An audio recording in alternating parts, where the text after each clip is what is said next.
I guess the word avoida is wrong. The first is that you're so crushed that the tshuva comes from itself.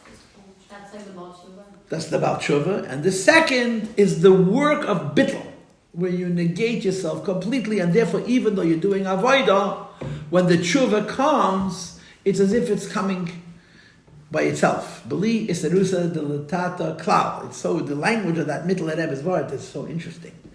You could rest assured that that question will be on the test, okay? Beli isarusa delatata klau, what does it mean? Okay.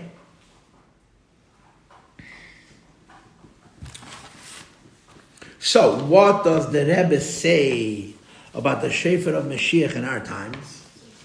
He says, first of all, we're already holding so close to Mashiach, so we're holding by the Shefer Gadol. And second of all, in many aspects, the Shefer Gadol has been sounded since the Rebbe Rayat, since the Friedrich Rebbe wrote the Maimer. At that time, it was 25 years earlier. Now it's so many more years since then, right? And first of all, that we're so close to Mashiach that we're holding by the Shefer Gadol. Second of all, in certain aspects, you already see the Shefer Gadol. You already see it taking place. You see the Shefer Gadol manifesting. And that is that you see the tshuva movement. That's what I was saying. Kama v'kama hayutchil b'matzah shel eidim v'dachim l'achmona l'tzlan d's'eilu b'tshuva ha'idei ha'tkifa b'Shefer Gadol. Ha'tkifa b'Shefer Gadol.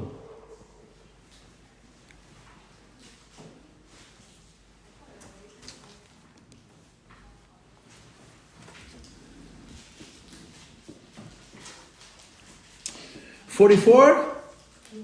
So, on the basis of all of this, the Rebbe gives us a lesson of this Maimer. What is it?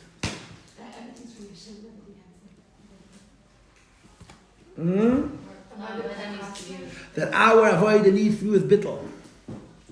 That since the whole idea of Mashiach is that the neshama awakens itself, so if you're a Yid who serves the Eibishter now, your avodah has to be with bittul. You have to serve Hashem in the kind of way where you're sort of putting yourself out of the way, so that when the neshama awakens, it's almost as if the neshama was awakened by itself. That's the message.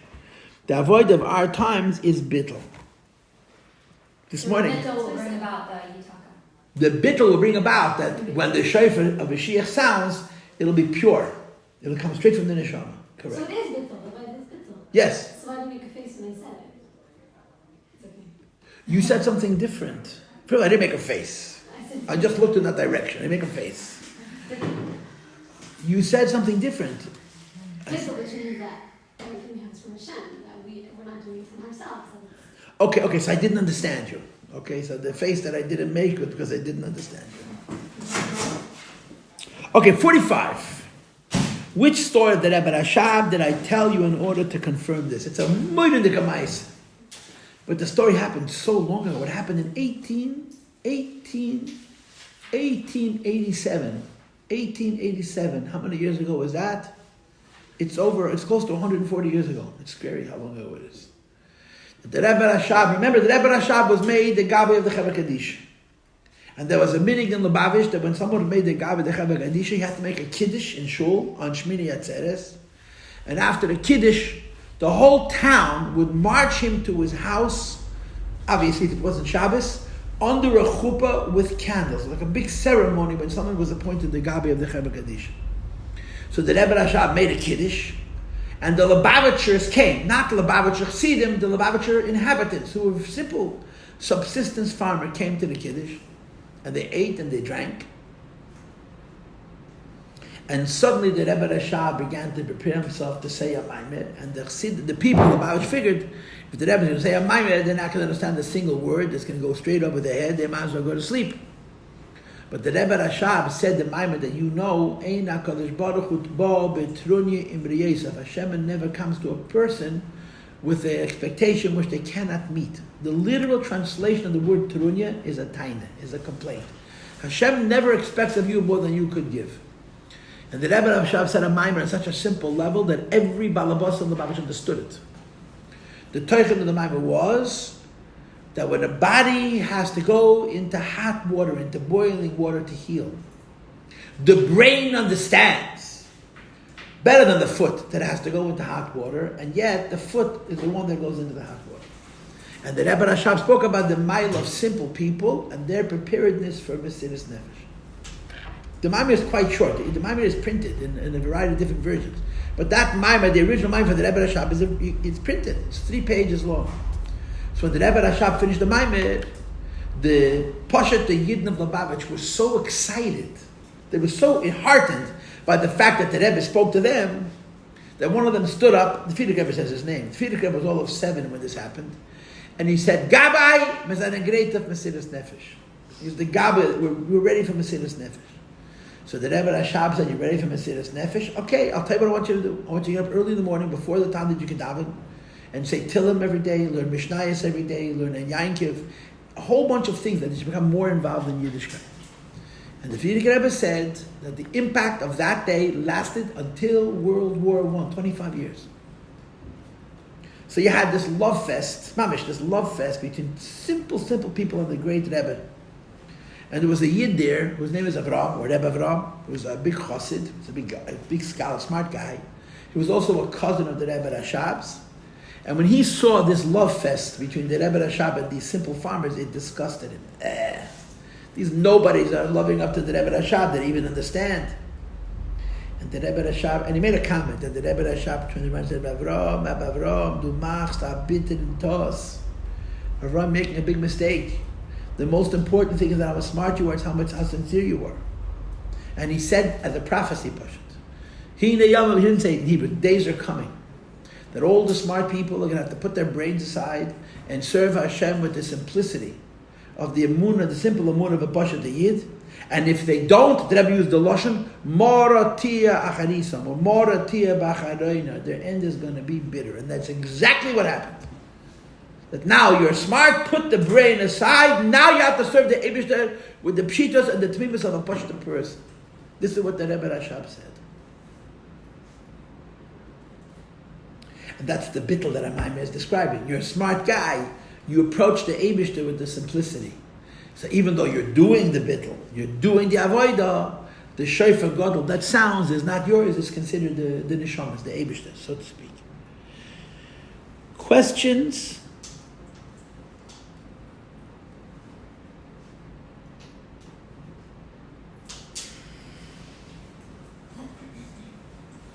And comments? We have 2 more? 2 more, 46 and 47, yeah?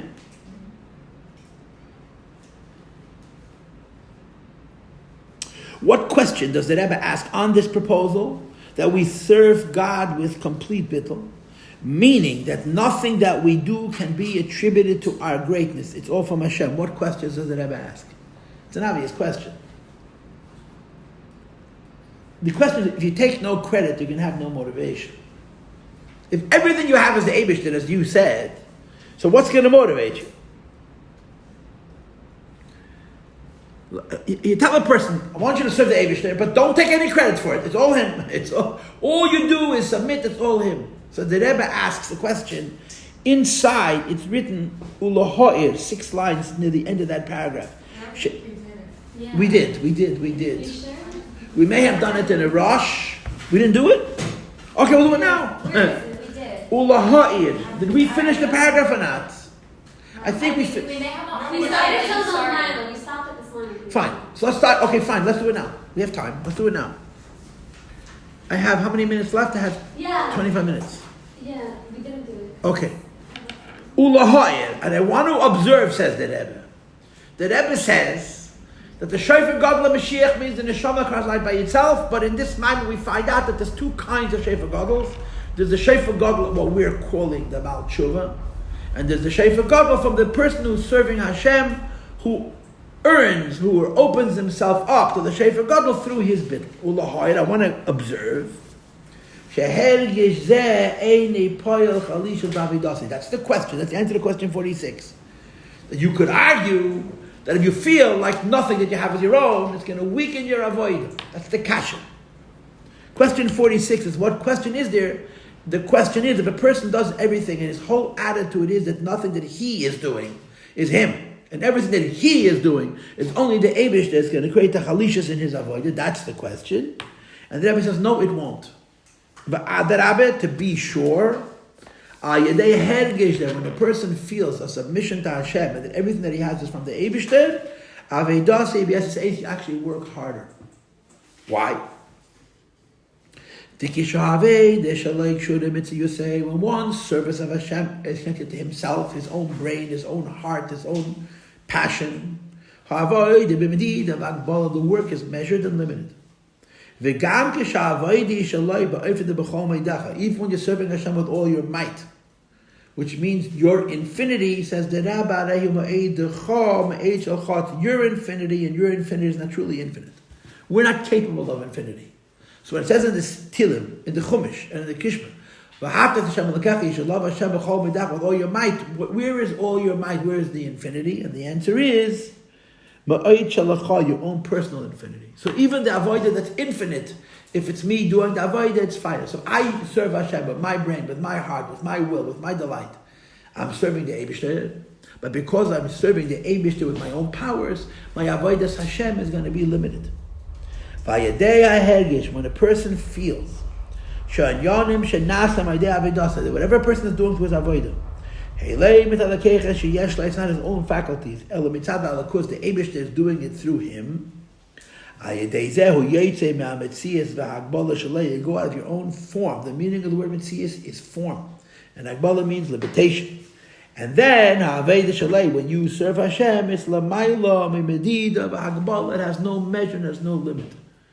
So the answer to question 46 is, if I'm not going to attribute any of my avodah to myself, I become lazy and weak in my avodah. And the answer is to the contrary. When you don't attribute the avodah to yourself, then it becomes truly infinite because the Eibishter is operating through you. This is very, very hard to explain. The only marshal we have for this is a slave. And I probably told this to you in the last class. We cannot understand what a slave means, people. We cannot understand what a slave means. So did you go to high school? Huh? You went to high school, yeah. You learned the Limud Yechal in high school, yeah. You were paying attention, yeah. America was born twice, right? America was born in 1776 when the founding fathers made a Declaration of Independence and they wrote the Constitution with amendments and so on. America was born a second time by the Civil War. And the Civil War was with fire. 2/3 of 1,000,000 Americans were killed by Americans at a time that the whole America was probably 20 or 30 million people. It was a whole generation of young men were wiped out. A whole generation. There was no husbands around. It was the bloodiest war in American history. We lost more people in the Civil War than we lost in the First World War and the Second World War combined. It's a terrible, terrible war. What happened as a result of the Civil War is that instead of being a bunch of states, we became a nation. Until the Civil War, the power of the state was stronger than the power of the federal government. After the Civil War, the power of the federal, you go to the South, we have all these racists, they scream, America ended by the Civil War. Because it used to be that I could decide for myself what I want, and now the federal government is telling me how I should live my life. They're still angry about it. Okay, so they will bakumen. But during the Civil War, they freed the slaves. And Lincoln met slaves. Abraham Lincoln met slaves personally. And he asked them point blank, do you want to be free? They said, of course. But he says, do you realize you become free? You own no land. You have no skills. Most of them couldn't even read and write. How are you going to start your life? How are you going to get off? Right now you belong to some Russian. And this guy treats you like a goat or like a sheep or like a chicken or like a cow or like I don't know what. Mamish. Slaves were treated like animals. You know what that means? If a woman's slave had a baby, the next day he could take that baby away from the mother and sell it. You know how cruel that is? That's to cows and chickens, yeah, but they were literally property. They were mamish property. So he met the slave and he says, do you want to be free? And the slave said, of course. He said, but if you become free, how are you going to take care of yourselves? You know what they answered? We waited for this so long. We suffered so much. We'll suffer some more. That's what they said. It'll be very, very hard. We don't want to be slaves. A slave is a concept that you and I can't even imagine the concept. Because a slave means literally a person that belongs to a person. You own that water bottle, you own that water bottle, you own that pencil, you own that bag of whatever it is, stationary stuff, yeah. Imagine owning a person. Owning a person! They have no rights. None. If you hit them, they can cry, that's about it. And if you tell them to stop crying, you can hit them again. They have no rights, they belong to another person. It's disgusting. But avodim is in Torah. Torah talks about avodim. Torah doesn't talk about avodim because Torah condones people owning people. Torah's not saying it's a good thing people own people. Torah is saying if you're going to own a person, this is how you have to treat him. Torah's not saying it's a mitzvah to own people. If you own a person, this is the way you have to behave. But that's a different conversation. But here's a fact of life. Not all slaves were beaten by their masters. Not all slaves lived in fear of their lives. Most of them probably didn't. They were bad people. And bad people, you can beat up another human being and take advantage of them, you will. But not all slaves. But if you had a master, right, who's the prototypical slave master that was a nice guy, but he owned slaves, and we don't forgive him? Thomas Jefferson. You heard of Thomas Jefferson? Yeah? He owned the whole house full of slaves. And he called them his family. But they were his slaves. They had no rights. They belonged to him. People who own slaves develop a relationship with their slaves. Slaves and masters develop a relationship. It's a weird thing. You're a human being who has no self-ownership, you have no free will. You belong to another person, and you develop a relationship. And part of that relationship is that you're happy when your master is happy. You're sad when your master is sad. And when you do something for your master, you do it well. It's brought to Chassidus. If you're a slave of somebody else, and your master tells you, cook me breakfast. Are you going to cook a good breakfast, a medium breakfast, or a bad breakfast? The correct answer should be, you should cook a breakfast just good enough that you shouldn't get whipped. But the fact is that when slaves belong to masters, they become slaves, meaning they become the property of their master in the kind of way. It says in Chassidus, they get pleasure from their master. When the master is sad, they're sad. When the master is happy, it's a real connection. It's a funny phenomenon because it's hard to relate to, but it's a fact of life. It's psychologically true. So Chassidus says, but what if you're a slave of the Eibishter? Now that slavery is correct. To be a slave to the human being, any way you slice it, it's abhorrent. You have to understand all of history and all of geopolitics to begin to understand why slavery existed and why slavery was fought against and why slavery was abolished and why it wasn't fought against until this and this date. It's not in a year. I'm supposed to teach you Chassidus, not social science. Be'emes is my job. I'm supposed to teach you Chassidus. Now I'm just using it as a Machon. But if the Eibush is your master and you become his slave, you're in the same relationship. When Hashem is happy, you're happy. When Hashem is sad, you're sad. And when you do something for Hashem, you do it beautifully. Do you understand the concept? That's what bittul means. Bittul means you belong to the Eibishter. But not you belong to the Eibishter and you lay on a couch. You belong to the Eibishter and you use your free will as if it's his. What he wants, you want. And when you do something that he wants from you, it gives you joy. Because your will has become his. That's the concept of bittul. So the Rebbe asks a question. And he gives an answer. The question that he asks is, wait a minute, if everything I do is for the Eibishter and I get no credit for it, isn't that going to affect chlishus? I mean, why should I do it? Why should I do it well? It's not about me, it's about him. Says the Rebbe, no, it's exactly the opposite.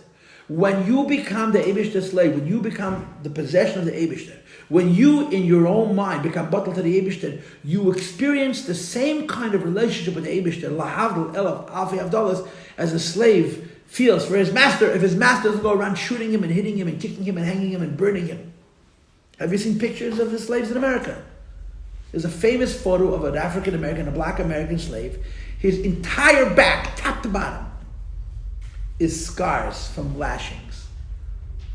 The person who owned him was such an evil man. He beat him so much. There wasn't one piece of normal skin. His entire flesh was sores. The whole back, top to bottom. It's not a made-up picture. It's an actual picture. But not all slaves were treated by their masters that way. I would say that's a minority. Most slave masters treated their slaves well for the simple reason a sick slave can't work, a broken slave can't work, a dead slave for sure can't work. They were worth money. Just like a cow was worth money, a person was worth money. But it's abhorrent to own another person. But when the Eibishter owns you, and when you acknowledge his ownership, and you respond to him as a slave responds to a master, you actually do your work well. The Rebbe says you do it as well as he would. The Rebbe says when you become a slave of the Eibishter, your work becomes infinite. Because you're doing it for him, so you're doing it as he is doing it for himself. And that's the answer to question 47. If you're totally bottled to Hashem, why would it not weaken your avodah? And the Rebbe says it's exactly the opposite. When you're totally bottled to Hashem, your avodah becomes infinite. Like a slave who does for his master. Questions or comments? Say that again.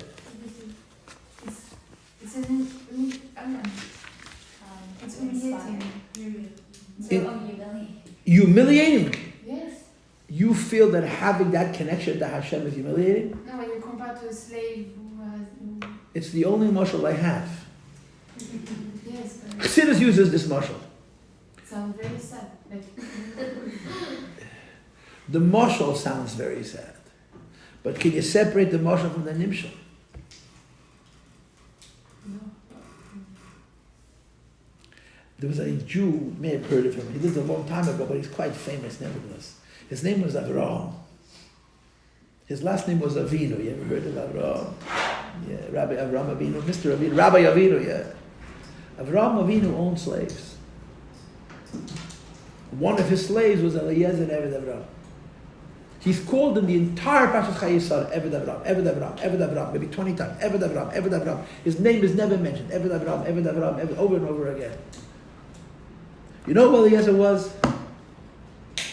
You're looking at me really upset. You know what Eliezer was, according to the Midrashim? He was the son of a guy who was also pretty famous. His name was Nimrod. You ever heard of Nimrod? Yeah. He chose to be, no? Nimrod was the biggest Rishonim in history. The word Nimrod means a troublemaker. Yeah? Eliezer, the son of Nimrod, his father was a king, came to Avraham Avinu and said, own me. I want to be your slave. Take possession of me. He didn't buy him on a market. He didn't conquer him in a war. Eliezer, the son of this big Rasha, came to Avraham Avinu and said, I want to be a slave. Make me yours. And Avraham did. And Eliezer spent his entire life teaching the world Avraham Avinu's teachings. And when Avraham was happy, Eliezer was happy. When Avraham was sad, Eliezer was sad. When Eliezer did something for Avraham Avinu, he did it so good as if Avraham Avinu was doing it himself because he was the possession of Avraham Avinu. Is that less humiliating? Yeah. Okay, so that's the mashal. The only problem Chassidus says is that Eliezer is called the Eved Naaman because he was so smart and so sophisticated. Even deeper than that is what's called Eved Poshet. A Poshet Yid. Not a smart guy, doesn't know a lot of Chassidus. A Poshet Yid who gives himself to the Eibush says, I don't understand, I can't feel, but I can do what you tell me. But you come to the Eibush and say, own me. Okay? Abisal Abesed. Baruch Hashem. Maybe you go get a cup of water. I don't know what the situation is, if it's the Kuach Nefesh. Okay. Are we good? Kinderlach. Are we good? Yes. Next paragraph. Let's finish. Text. V'hine. Mevuah. B'hamaimer. Dibara Maschel. V'hoya b'yei mahu. You talk about Shefer God. The Alter Rebbe, in his Maimer, V'hoya b'yei mahu. See, this Maimer is based on a Maimer from the Friedrich Rebbe, which came out in Maimorim Yiddish. But now he's referring to the Maimer of the Alter Rebbe on the same pasuk. Be'inyin, Shofar, the Reish Hashanah, the Shefer, the Reish Hashanah. One final point. The Hagam she'ikiram shacha hi. Even though the whole meaning of the Shofar is Ayadei Hatza Aka the Pnimius Alev. The whole point of the shofar is you're crying out from the depths of your neshama, from the deepest place within yourself to the Eibishter, and that's the power of tshuva of the shofar. And of course, when Mashiach comes, we're not going to blow it; it's going to blow itself. You talk about shofar gadol. Says the Rebbe, we call Machon still tzarich liyes hatkiya b'shofar gashmi davka. You have to have a physical horn. You have to physically pick it up, and you have to physically blow it. All the metaphysics is not, you want to do a mitzvah, you take a physical shofar and you blow it. Key, what's wrong with having the kavanah of shofar, doing the tshuva of shofar, crying out the Eibush to the shofar, but not physically blowing the shofar? Asiya hiliyela. Asiya is the main thing. So listen after that. Asiya. Notice that there's no source by the words Asiya hiliyela, but I'm sure there is. Asiya hiliyela. The highest thing is an action. The highest thing is an action. Okay? In other religions, other monotheistic religions, Christianity, Islam, yeah, in those religions, what's religion? To bring Hashem into your heart, to feel Hashem, to pray to Hashem, to lay down on the floor. It's all about your feelings. In Yiddishkeit, what's religion with the Eibishter? You put a penny in a pushka. You put on film, you put up a mezuzah. You're in a bad mood, and you didn't have any kavanah, it doesn't matter, you did the action. Because Torah says that when you have all the feelings in the world and you don't do the action, it's not real. And if you do the action, there's a deficiency in kavanah, it will be real. So the end of the day is, you got to blow a physical shofar, to blow a physical shofar. Okay? The gam, moreover, in order that the innermost will of HaKadosh Baruch Hu from on high, which is Shefer Delamal, the Shefer that comes from heaven to earth, Yum Shach Lamata Begashmi, it should be physical in this world, you have to do a physical blowing of Shefer. So there are two reasons why, when you're doing the mitzvah of Shefer, it's key to do it physically. Number one, Asiya Li'ela, Asiya is the most, action is the most important thing. And number two, then the bracha, the schar, which comes for doing tshuva and for blowing shofar, comes down bagashmis. So the final point of this maimed is that there is this incredible arousal of tshuva, which is connected to shofar gadol and the whole spiel that our maimed is talking about. But you got to remember, you got to pick up the physical horn and you got to blow it. Otherwise, it's a big mistake.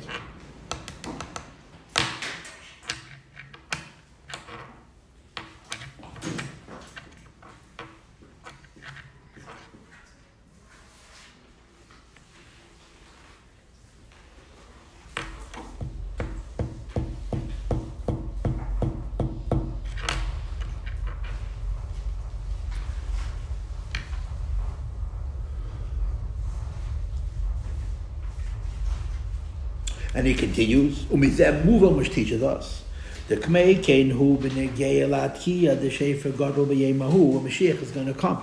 And the sound of the great Shefer, which is the sound of Tshuva and Yechida, is going to blow itself. She'ein mas b'koinyonim shahayu ad achshav. It's not enough that we did things, mitzvahs before that, and we have this mitzvah now. V'atkiya b'Shefer Gadol tzrihil liyis be'efen. But rather, the blowing of the shofar needs to be in the kind of way that Shkol Yisrael, all Jews, Gam v'Kel, including also Ha'evdim and Idachim, the Jews who are lost in Ovdim and Idachim. Right? What goes along with Ovdim? Anybody? And it's Asher. What goes along with Nidachim? And it's Mitzrayim. What's the difference between Asher and Mitzrayim? Which is which? Asher is Ashirus and Mitzrayim is Anias. Evdim v'nidachim, and Yoveyu should come v'yishtachavu la'Hashem b'dan ta'akadosh Baruch Hu. Physically, Bahara Kedesh in the holy mountain b'Yerushalayim, says the Rebbe, b'Yerushalayim kipshuta. This yard side, I'm sorry. This tshuva has to come down into physical Yerushalayim. Ayadei Mashiach tzedkenu to Mashiach tzedkenu. She'elachenu chavamias la'atzenu, which is going to lead us standing upright to our land. And the Rebbe finishes by Gola Didan B'Karav Mamish. I always like to say that the last couple of years the Rebbe stopped saying B'Karav Mamish. And he starts saying instead, take of Miyad Mamish. Right away, take of Miyad Mamish. So take of Miyad Mamish. So the bottom line is there's a Hirah. And this Hirah is really not on us, it's a Hirah on the Eibishter. We can do all the tshuva we want. We can have all the bittul we want. We can do all the tshuva we want. Bottom line is you have to have a fleshik Mashiach. Mashiach has to be physical. Okay?